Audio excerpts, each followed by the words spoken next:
Welcome. Today we are excited to be featuring Henry Gao of the Singapore Management University. He is also a member of the American Journal of International Law Board of Editors.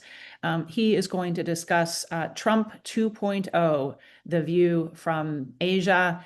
The webinar features authors who have also written for the print version of the American Journal of International Law. So look for his essay on this topic in the October issue. Henry, we're so thrilled to have you.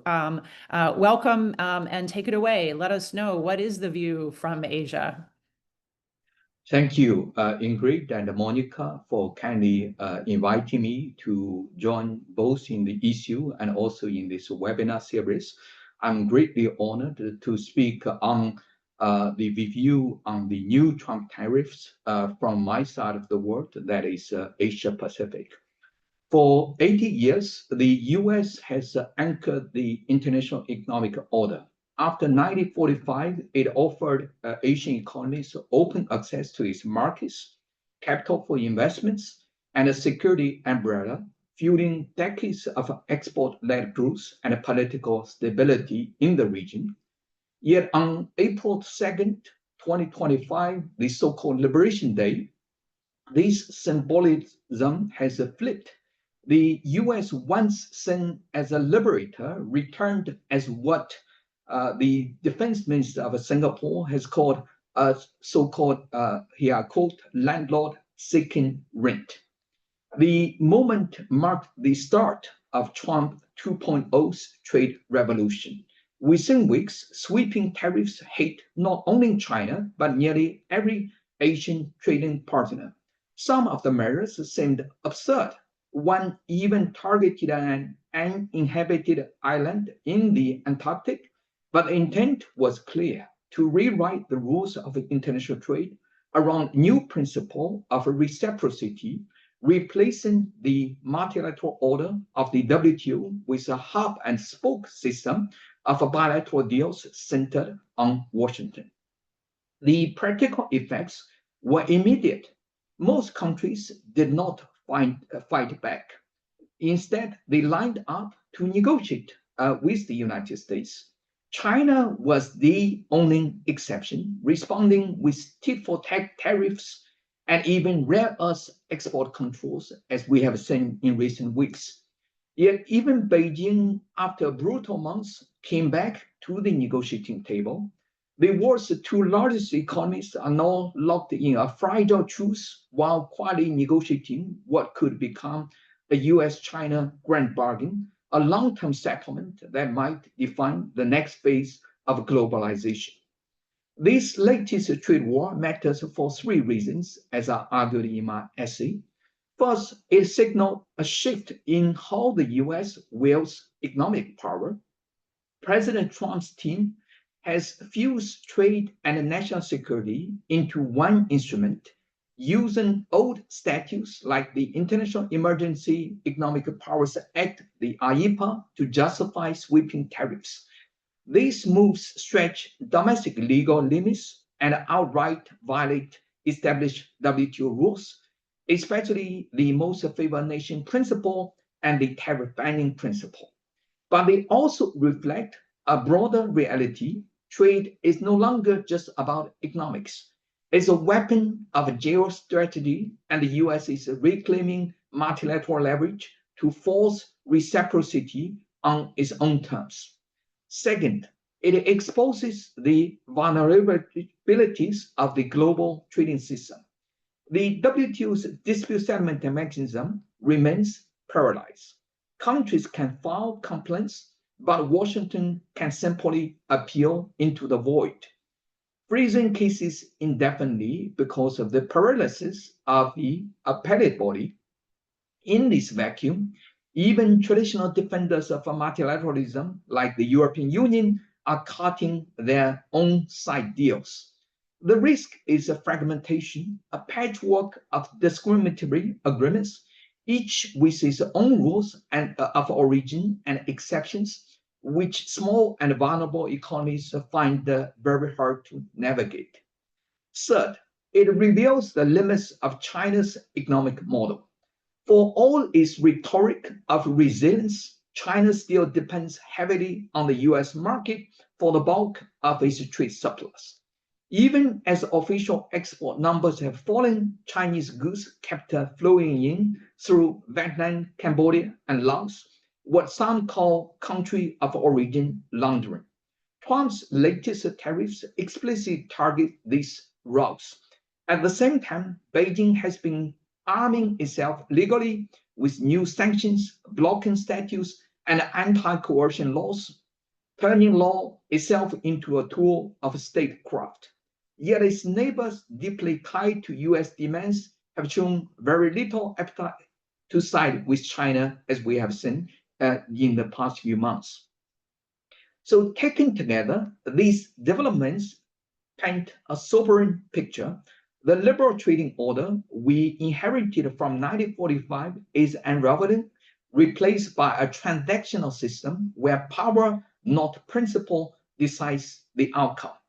For experts, these raise deep questions about the future of the WTO, the legality of economic coercion, and the role of domestic courts in checking executive overreach. For non-lawyers, it matters because it affects everything from jobs, supply chains, to the price of the phone in your hand. Still, the story isn't only about kills. Trump's disruptive approach, however crude, has exposed the structural distortions of global trade. Industrial subsidies, labor repression, and environmental dumping that traditional free trade theory and the traditional WTO system could no longer ignore. If handled wisely, this crisis could yet become an opportunity to rebuild a fairer and more sustainable international trading system. As WTO Director General Dr. Ngozi has recently said, we must not waste a crisis. The challenge for all of us, scholars, policymakers, and students alike, is to ensure that whatever comes after Trump 2.0 does not simply entrench economic nationalism, but renews the rule-based international order for a new age. Thank you.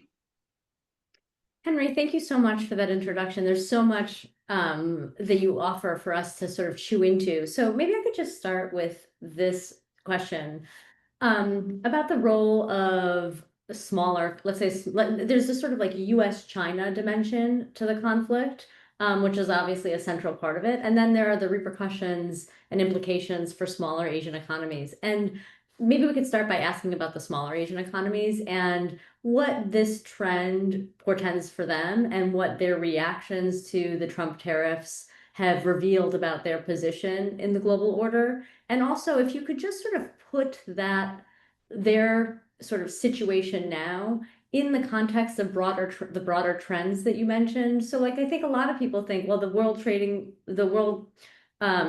Organization was, as you say at the end, confronting a lot of tensions and pressures. And surely these countries were also aware of those pressures and were also feeling them in certain ways. And so how does the current moment situate them differently from where they were like before the Trump tariffs took place? And how is it sort of a continuation of some of those same trends? Sure. Thank you, Monica, for that really thoughtful question. Sitting from where I am, that is in Singapore, the initial reaction across Asia was shock, especially here in Southeast Asia. Countries like Vietnam and Cambodia suddenly had to face tariffs as high as 49%, which was even higher than the 34% that China got in the Liberation Day tariffs. But the logic behind this isn't that hard to say. Over the past few years, for example, if you look at the export figure from 2018 to 2024, exports from Vietnam and Cambodia to the US have tripled, while direct exports from China have dropped by half. So that explains the higher tariff to these countries. But is that really because of these smaller economies like Vietnam and Cambodia suddenly become global manufacturing powerhouses? No, as I argued in my essay, It is largely due to transshipment. So you see that Chinese firms have either moved parts of their production to these countries or simply repackage Chinese goods and relabel their origin. That is why we see odd cases like the US slapping tariffs on Heard Island and McDonald's Islands, a place inhabited so far only by penguins. Why? Because not because the penguins, were doing something funny, but because this island actually recorded an export of 1.4 million US dollars in machinery and electrical goods to the US in 2022. So clearly, these exports didn't come from the island. They are the shadow trail of Chinese goods passing through third countries. So the broader lesson is this: the old rules of trade are being stretched thin. International law still matters, but it's increasingly being outpaced by creative circumvention and strategic enforcement. So in that sense, I feel sorry for these countries. But as I've long argued, these third countries are but the collateral damage in the grand trade war between the US and China. And unless we have some sort of a grand bargain between the US and China, they will continue to suffer. Following up on that just a little bit, can you help me think through what the costs of this new system will look like? Right. So let's take I think from international economic lawyers' perspective, kind of the worst case scenario. Let's just say that the WTO rules aren't going to be revived. They are not going to apply going forward. We're in this new world where there is no MFN system, right? We have a set of reciprocal one-off trade agreements. So obviously with the old WTO system, there were winners and losers. In the world with this new system, I assume there would also be some winners and losers. Just at a big picture level, what are the huge costs? Is it just that there's going to be less trade globally? Like fewer countries are going to be trading, and so we just have a decrease in global trade, and that's like a big cost? Or is the cost, as your opening remark suggested, is the cost more just it's fragmented, it's complicated, it's difficult to navigate, but it's not so much that there's an overarching structural shock that's going to be bad across the board. It's just that we have higher transaction costs. Is that the harm? So, again, just at a broad level, help me understand like what happens if we don't do the WTO anymore. Thank you, Ingrid, for the great question. Indeed, in the short term, we would see a lot of disruptions, right, as we have already seen over the past few months. And global trade indeed would suffer because of this. But I'm, more optimistic than most people in the sense that I see this pen as what is necessary before we can transition into a sort of a new system. I mean, the bad news is that the old system, as you rightly pointed out, the WTO system that we are familiar with is now broken. But the good news is that breaking it might pave the way for the new thing. I mean, you can't make an omelette without breaking some eggs. And now that the old order is cracked, maybe there's a chance to build something better. So in another article I just published recently in the World Trade Review, When Can Trade Wars Be Good? I argue that actually the WTO's framework has been distorted for decades because it has this unhealthy obsession with production and exports, while at the same time ignoring consumption and employment. This is not what the original post-war system envisaged. In 1948, when you see the Havana Charter, right, which was the original charter for the International Trade Organization, in the charter, emphasize equally both employment and consumer welfare, as well as production and international trade. But then after the Second World War, you had the Cold War system. The Cold War actually shifted priorities towards industrial output and strategic capacity because during the Cold War, there was no trade between the two competing blocs, and the production capacity became essentially the only metric in the competition between these two rival systems. So that was what they focus on, when both, if you recall, in the 70s and 80s, right, both the US and Soviet Union were trying to, boost their production to prove that their system is better than the other system because there was no trade between the two. So we had this undue focus on production, which basically left the GATT and the WTO ill-equipped to deal with today's non-market economies like China. Interestingly, if you look at the recent bilateral deals that Trump has concluded, they point towards a kind of a correction, I would argue.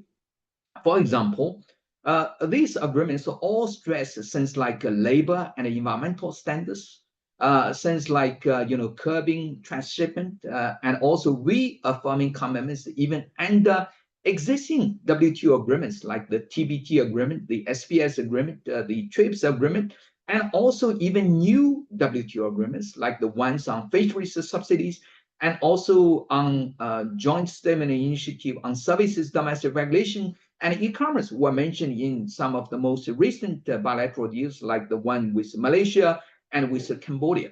So if you see that even developing countries like Malaysia and Cambodia could accept this deal, which is kind of interesting, right? Because these countries have been resisting all these new issues, especially labor and environmental standards, forever. So when more and more of these bilateral deals are concluded, I would say that they could form the basis for a new, more balanced multilateral order. Because I don't think Trump would stop at the bilateral level. He would try to multilateralize this deal, possibly at the WTO. And then eventually, these could pressure China into accepting the same rules. So yes, the old system is gone, but in the rubble, we might be seeing the blueprint for something fairer and maybe even more sustainable in the long run. So I think we have a little bit different visions of what the rubble is. If I'm understanding you correctly, your sort of best case scenario about where we might go is might return to a multilateral WTO system, some style that includes the basic MFN commitment within it, but we will have retooled it a little bit to allow subsidies and maybe some kinds of tariffs that are designed to promote things like full employment, which was part of the Havana Charter. That's the kind of best case scenario from your perspective. And the assumptions that are baked into that are that more trade is good overall. So that still builds on these assumptions that we want a liberal global trading order, and that would be the best way to achieve it. What if we never return to multilateralism, or what if the promise of multilateralism is, a generation or more ahead, and we really do stay with these bilateral? You've expressed a very great amount of optimism that Trump wants to embed this in the WTO, and maybe he does. I don't know, but isn't it equally plausible that we sort of never return to the WTO and we're just in these bilateral reciprocal relationships? And if so, what does that world look like? Yeah, that is actually, Ingrid, a future that I try not to think about these days, But since you asked the question, I think the worst scenario we could have, short of a Cold War, another Cold War, even a hot war, would be something I would call maybe globalization minus one. And that one would be China.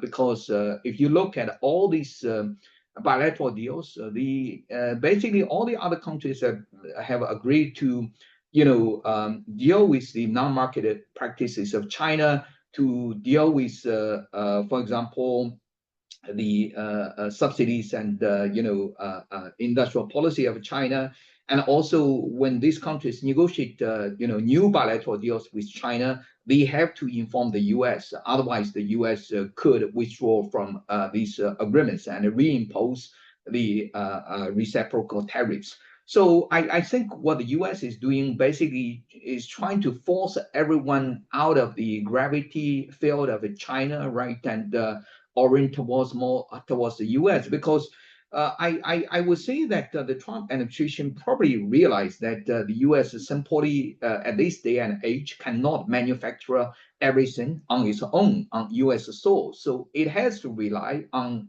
the allied countries to, friendshore some of the production. Rather than doing everything in the U.S. because the cost in the U.S. is simply too high. So I would say that we probably might see most countries continue to trade with the U.S. But China is kind of separated out. Meanwhile, China will also try to do the same with these countries, right? With its own Belt and Road Initiative, all these deals that China has signed with these countries like FTAs and also RCEP and so on. But I'm not sure that China can really survive, in the long run without continuing its export to the U.S. Because as I argued in my essay, if you look at China's total trade surplus, basically in 2023, China had a total global trade surplus of 285 billion. And its trade surplus with the U.S. was 279 billion in that year. So basically, without trading with the U.S., China would not be able to maintain the surplus. And given how heavily China is relying on, the export as the main driver for its economy, I don't think the Chinese economy would be able to sustain, without continuous export to the U.S. So I would say that China would have to make some really, really difficult choices, to either reduce export, which would be very hard to do, or to increase its domestic consumption, which would be even harder to do because of some, political and structural reasons.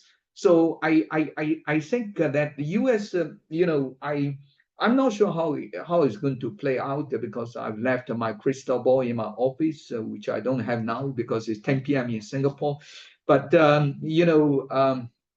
I think that is what the U.S. wants. So basically, to pull everyone away from China and then force China to, face the economic restructuring that the U.S. has been wanting China to do for a long time.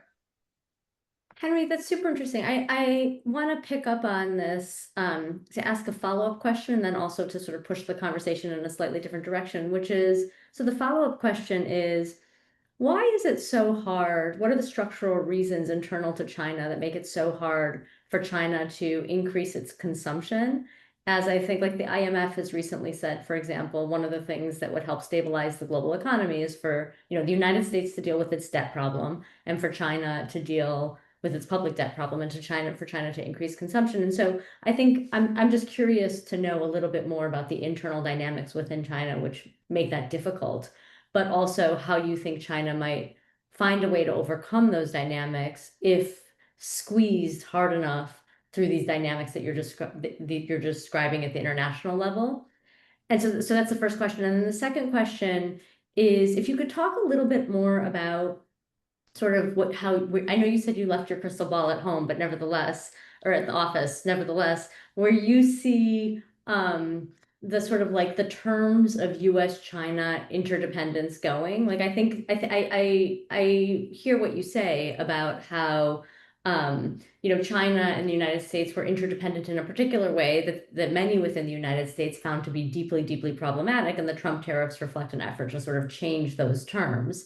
And so now they're sort of figuring out how to negotiate a new sense of their interdependence. They're not going to have a complete separation. But where do you see that interdependence going and what the terms are and how deep or shallow do you think it will be? So just if you could try to sort of describe a little bit about where you think that might be going.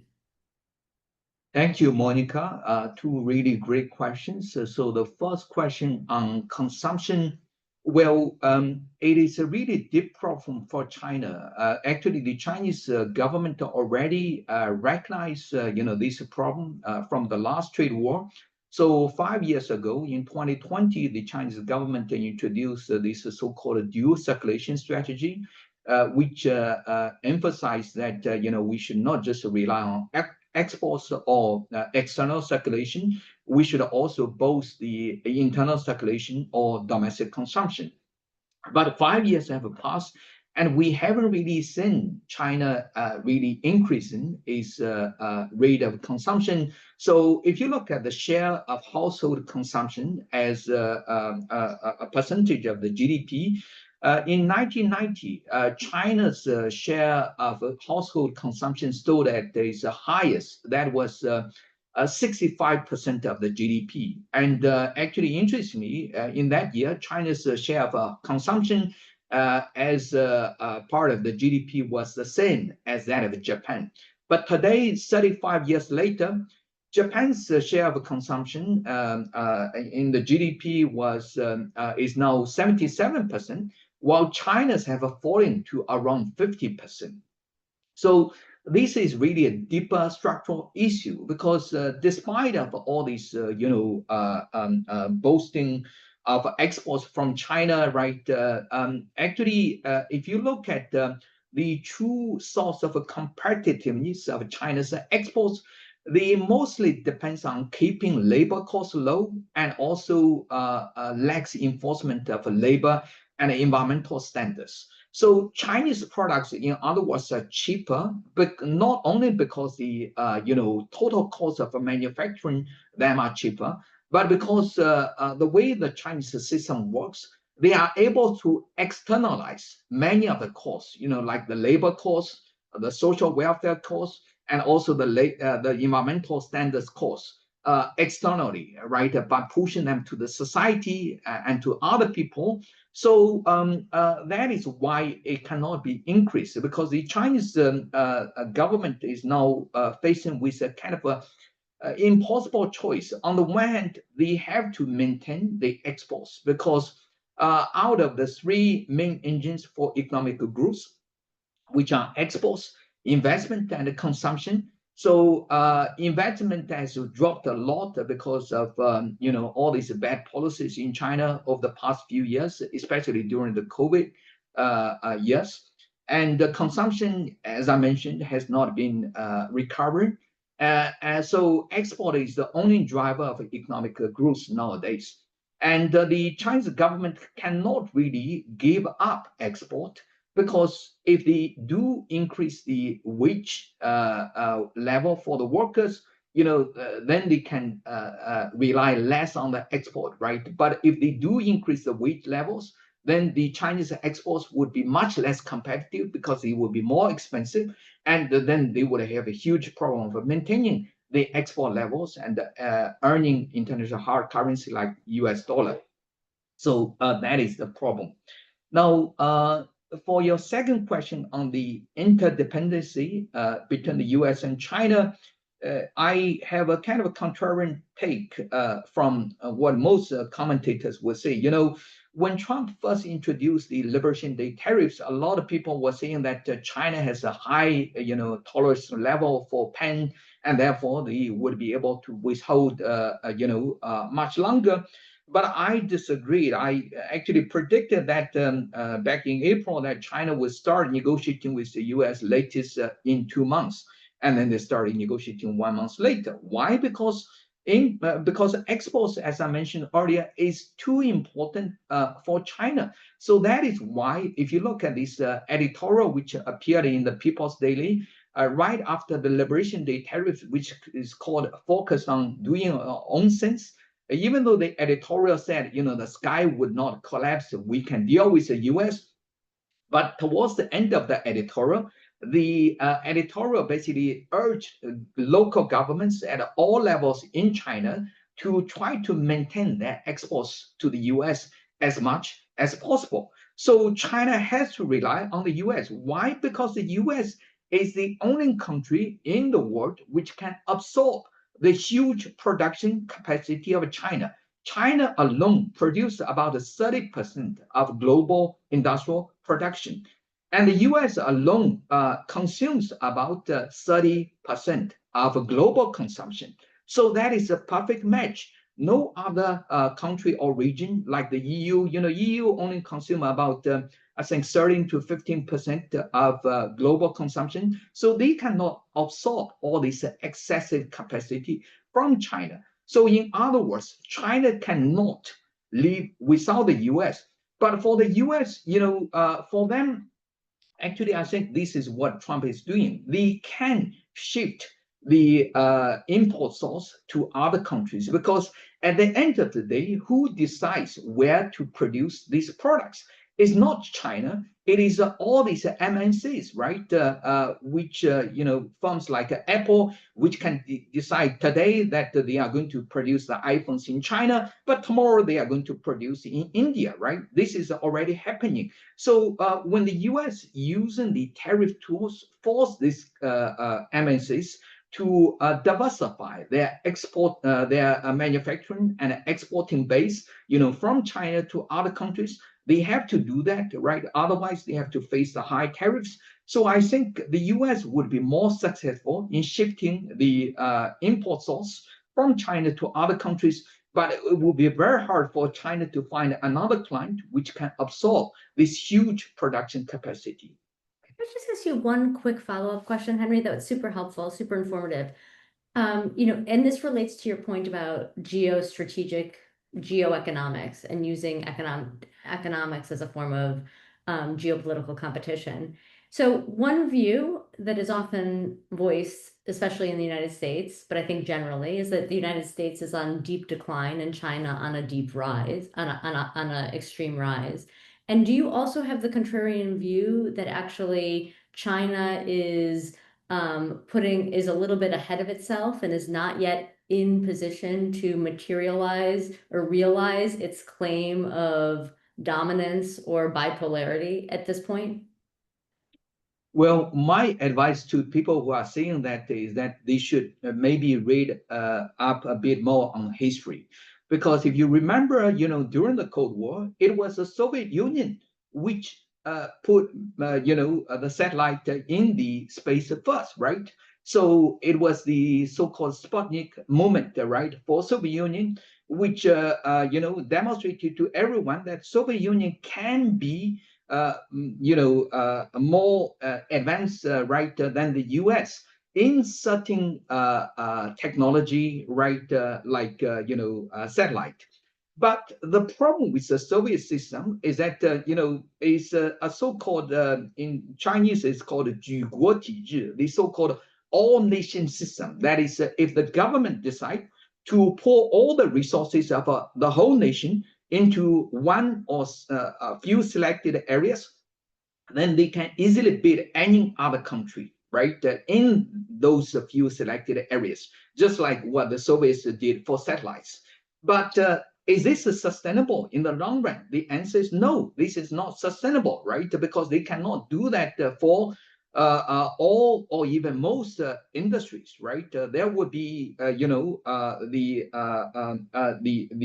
bottlenecks for them, as we have already seen, in terms of, for example, semiconductor production, right? The U.S. is way ahead than China in terms of semiconductor production, and the Chinese government actually have been trying to, boost the capacity for semiconductor manufacturing for many years or even decades, but they were not successful.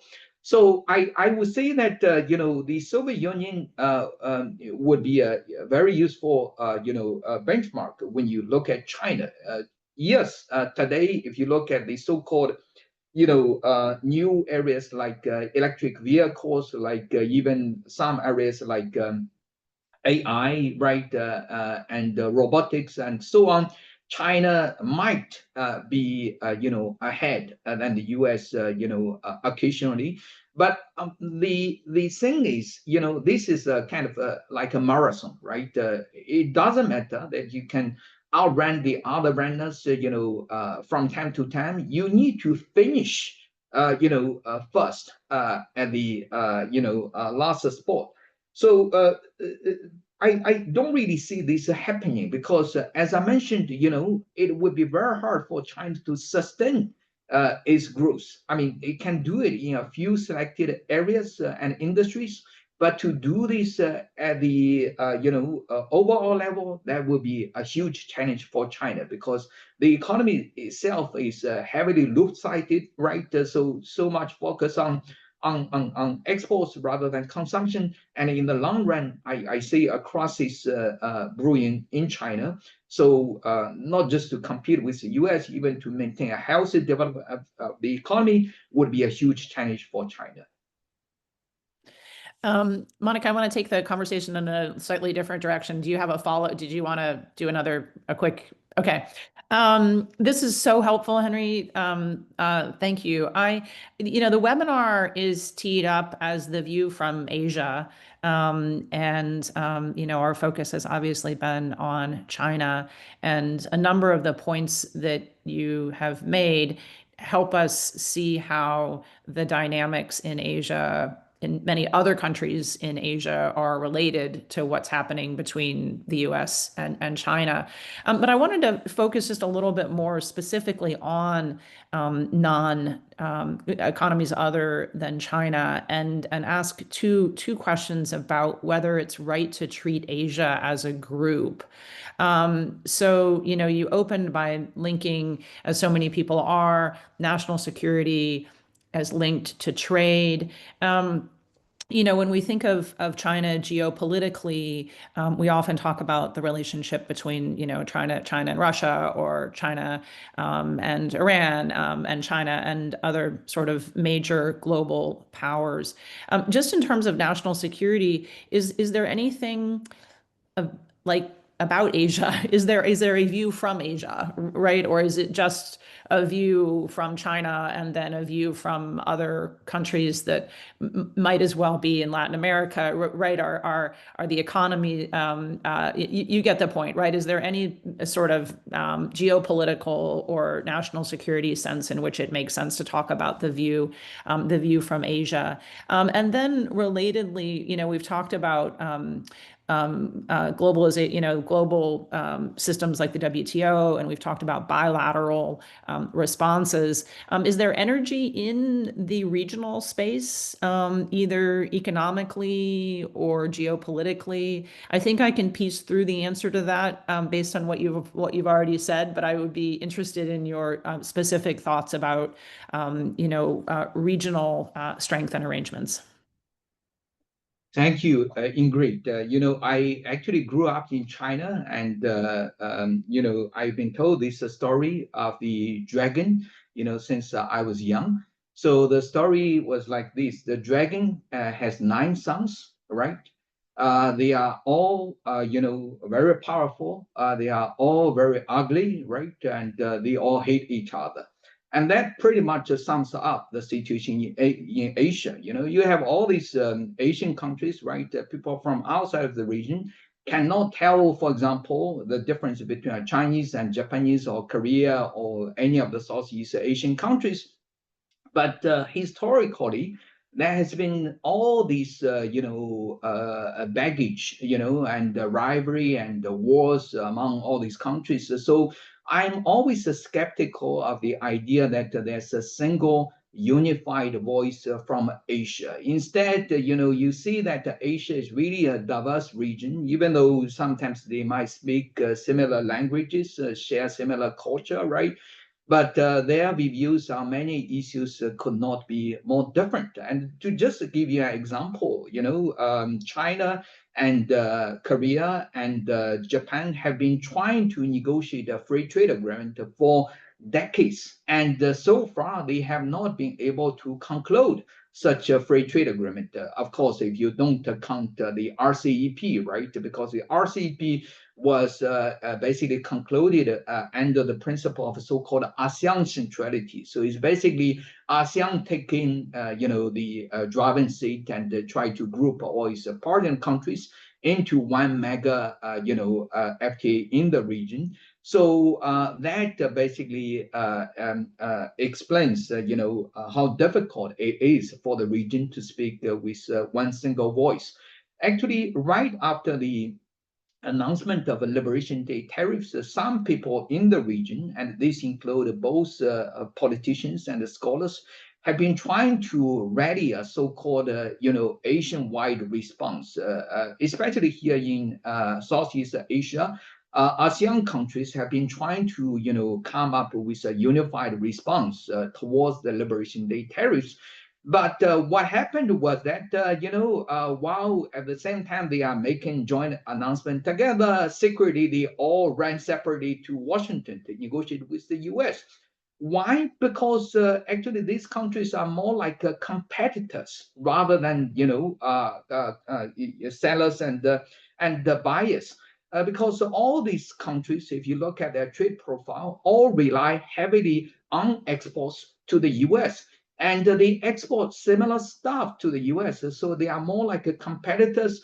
So that is why we don't really see, the regional integration really happening in this region. It is true that in the East Asia and Southeast Asia region, you have the so-called most intensive intra-industry trade. For example, if you look at sectors like electronics, right, you see that, for example, when you manufacture something like an iPhone, you see a lot of parts and components, the chips, the memory, the screen, and so on, all being shipped back and forth across the different countries in this region multiple times during the manufacturing process. But that is not because these countries want to trade with each other, but because, as I explained earlier, all these MNCs like Apple want to, minimize the cost by putting every step of the production process in the country, which can do it most efficiently and at lowest cost. So it is not because these countries all, want to trade with each other, right? So I sell you fruits, you sell me, electronics and so on. No, at the end of the day, the iPhones would be assembled in China and then they will be shipped to US, to EU, and so on. So still the traditional export markets are still very much the developed countries rather than, each other in the region. So how do you think, just looking ahead a little bit now, how do you think, given all these dynamics that we've described, the relationship between the United States and China, the competition among these, among other Asian economies and other countries in the region, how do you think the trade system might move past the current moment, and all of like the pain and suffering and disruptions that we're likely to experience in the near term as a result of it, or are already experiencing in the near term because of it, and build something new. Now, one thing you said earlier was like, well, maybe we'll find a way to Trump will find a way to get the agreements that he finds more acceptable and then multilateralize them through the institution. But what do you think the terms, if you could just describe a little bit in a little bit more detail, what do you think the terms of those agreements might be? More labor, more environment? Can you say a bit more about more on labor, more on the environment? Can you say a little bit more about what you think they'll entail? Sure. I would say that this is a kind of a consensus across multiple administrations. You also see that in the Biden administration, whereby former USTR Catherine Tai has been emphasizing that consumers first and foremost have to be workers, right? Because you need to earn your wage before you can consume, right? And that I think is a profound revelation, because for a long time we just regard consumers as somebody who have a limited supply of money, who can just buy anything she wants, right? But that is not true. You need to keep the jobs, right, before they can buy stuff. So I think that is where the Liberation Day tariffs, as disruptive as they are, could steer us in the right direction by reshifting the focus, on consumption, right, rather than just on production.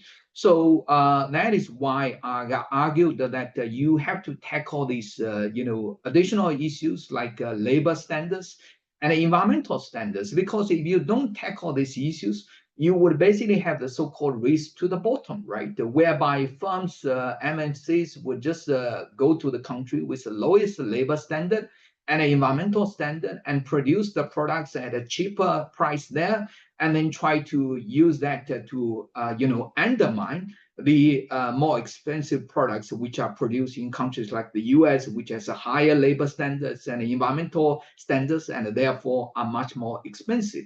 So I think we have to face that issue, and we have reached a point that hopefully, with all these bilateral deals made by the Trump administration, we can have more and more countries, take up on these issues, either willingly or unwillingly.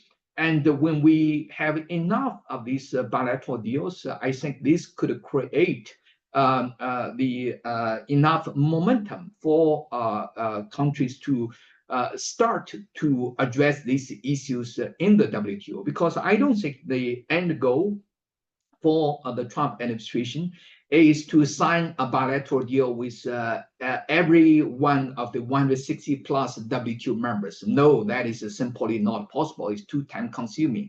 Sooner or later, with enough deals in place, the Trump administration would want to return to the WTO to negotiate at the multilateral level. That is where you can, basically negotiate with all 160 plus countries together, right? So long as you have enough momentum. And we already see that happening, right?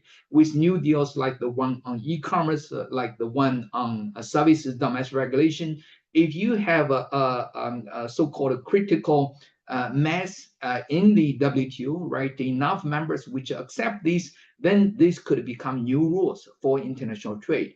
And when that happens, I think we would have a much more balanced international trading system, because at the end of the day, if we allow all these non-market practices like subsidies, right, like international labor and environmental standards to undermine everyone's competitiveness, then we all lose out in the end. And we do not want that to happen, right?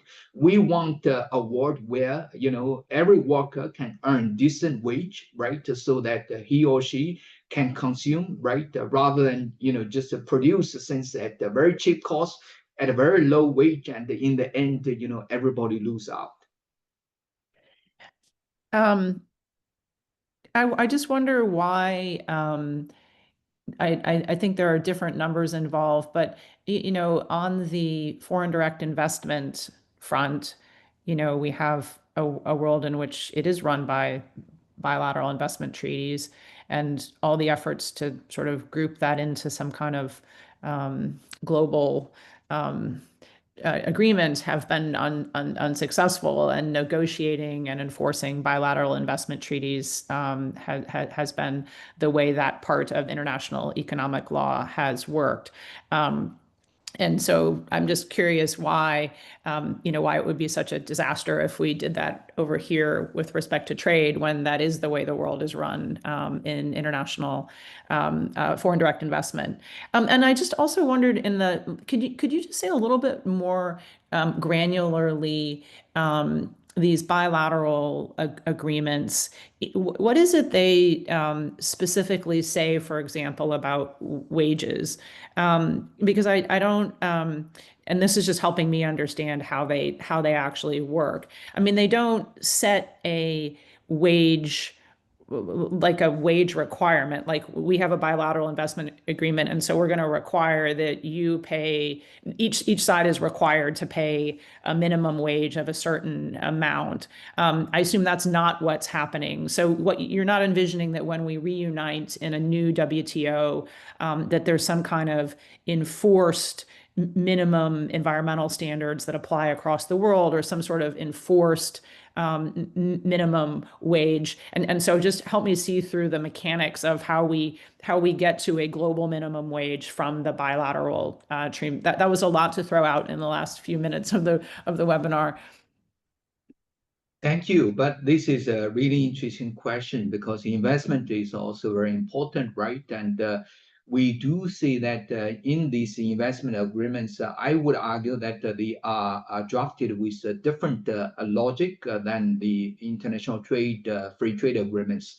Because if you look at most of these investment agreements, traditionally they have been focused on basically protecting the investor, right? So by providing sufficient protection to the investor, then you can attract the investment, and that is good for your economy. So that is basically the understanding. But for trade is something very different, right? We want to facilitate exports, right? We want to reduce the trade barriers. So that would be something very different.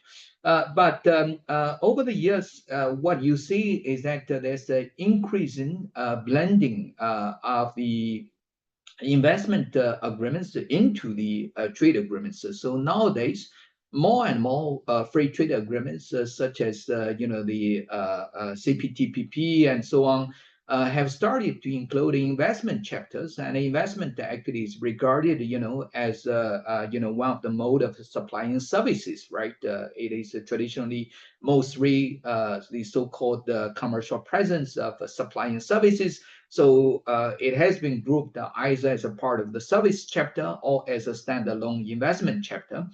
And what is even more interesting is that in some of these new free trade agreements, you also do see that in addition to raising the bar on labor and the environmental standards, they also started to address directly the issue of wage level, discrepancy.